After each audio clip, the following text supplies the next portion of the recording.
कुछ टाइम पहले मैंने एक दोस्त से मेरी मुलाकात हुई थी, उसको शादी करनी थी। और मैंने उसको पूछा कि तुम्हें किस किस्म की लड़की चाहिए, यानी उसकी क्या क्वालिटीज़ होनी चाहिए जो तुम्हारे मद्देनज़र है। तो उसने कहा कि उसका चेहरा ऐसा होना चाहिए, उसकी हाइट इतनी होनी चाहिए, वो कभी भी झूठ ना बोलती हो, उसकी स्पिरिचुअल क्वालिटीज़, उसकी साइकोलॉजिकल क्वालिटीज़ ऐसी होनी चाहिए। और वो एक 2-3 मिनट की दास्तान उसने बयान की कि ऐसी होनी चाहिए, ऐसी होनी चाहिए। मैंने उससे एक जुमला कहा, I asked him a question. और वो क्वेश्चन ये था कि ये बताओ कि तुमने अपनी लाइफ के लिए कोई हदफ, कोई गोल चुना है? Do you have an aim in life? तो उसने कहा कि क्या मतलब, व्हाट डू यू मीन?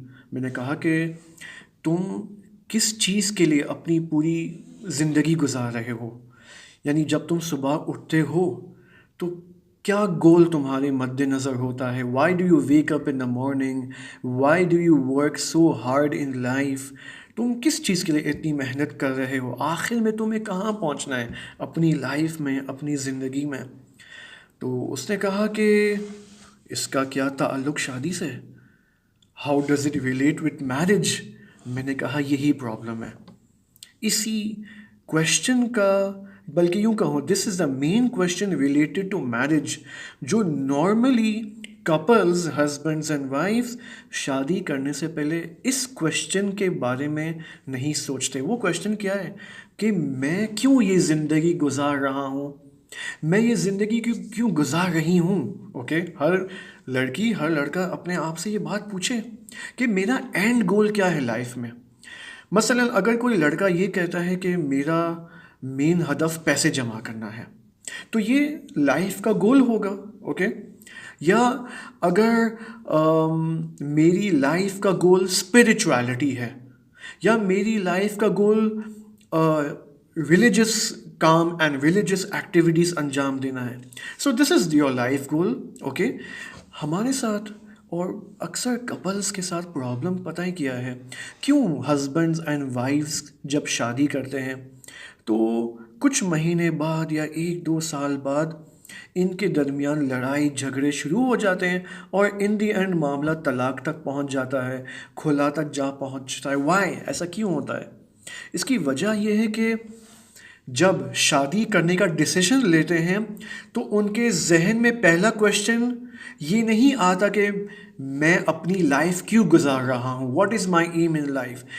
ये क्वेश्चन नहीं पूछते एक दूसरे से, अपने आप से नहीं पूछते, बल्कि क्या पूछते हैं कि मेरा पार्टनर ऐसा होना चाहिए।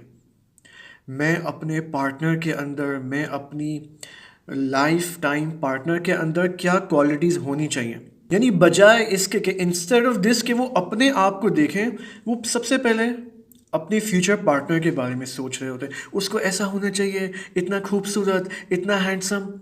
नो, ये पहला क्वेश्चन नहीं है। पहला क्वेश्चन बिफोर मैरिंग, या यूं कहूँ पहला question before selecting your partner in life, वो ये है कि मैं कौन हूँ, मेरा एंड गोल क्या है लाइफ में। बस इस वीडियो का समरी क्या होगा? समरी ये है कि before selecting your partner, before gaining recognition of your partner, इससे पहले कि आप अपने फ्यूचर पार्टनर को पहचानने की कोशिश करें, अपने आप को पहचानने की कोशिश करें। उसके बाद अपने आप को सिलेक्ट करें। क्या सिलेक्ट करें? Goal of life. हम अपने आप को इंतखाब करें इससे पहले कि अपने लाइफ पार्टनर को इंतखाब करें। Okay, so this is where the issue is. हम इसके बारे में नहीं सोचते और फिर होता यह है कि अब इन दी एंड मैं आपको मिसाल दूं। एक कपल है, उसने एक लड़का और लड़की है, उन्होंने इस क्वेश्चन को अपने लिए रेज नहीं किया, नहीं पूछा अपने आप से मंगनी से पहले, रिश्ते से पहले कि मेरा गोल इन लाइफ क्या है, और इसके बगैर इन्होंने रिश्ता तय कर लिया, शादी हो गई, सब कुछ हो गया। तो यहाँ पर एक नई चीज़ वजूद में आती है, वो है इख्तिलाफ, वो है लड़ाई झगड़े। खूब लड़ाई झगड़े या यूँ का इख्तिलाफ तभी बात है। हर शादी के अंदर इख्तिलाफ, इट्स अ नेचुरल थिंग। लेकिन ये इख्तिलाफ किस वजह से होना चाहिए? या यूं कहो किसके बाद होना चाहिए? उसके बाद होना चाहिए जब आपका, या यूं कहो हस्बैंड एंड वाइफ का लाइफ गोल कॉमन हो। जब लाइफ गोल कॉमन हो, इसके बाद अगर इख्तिलाफ वजूद में आता है तो ये इख्तिलाफ कभी भी तलाक में इसका एंड रिजल्ट नहीं होगा। This will not lead to तलाक, this will not lead to fights.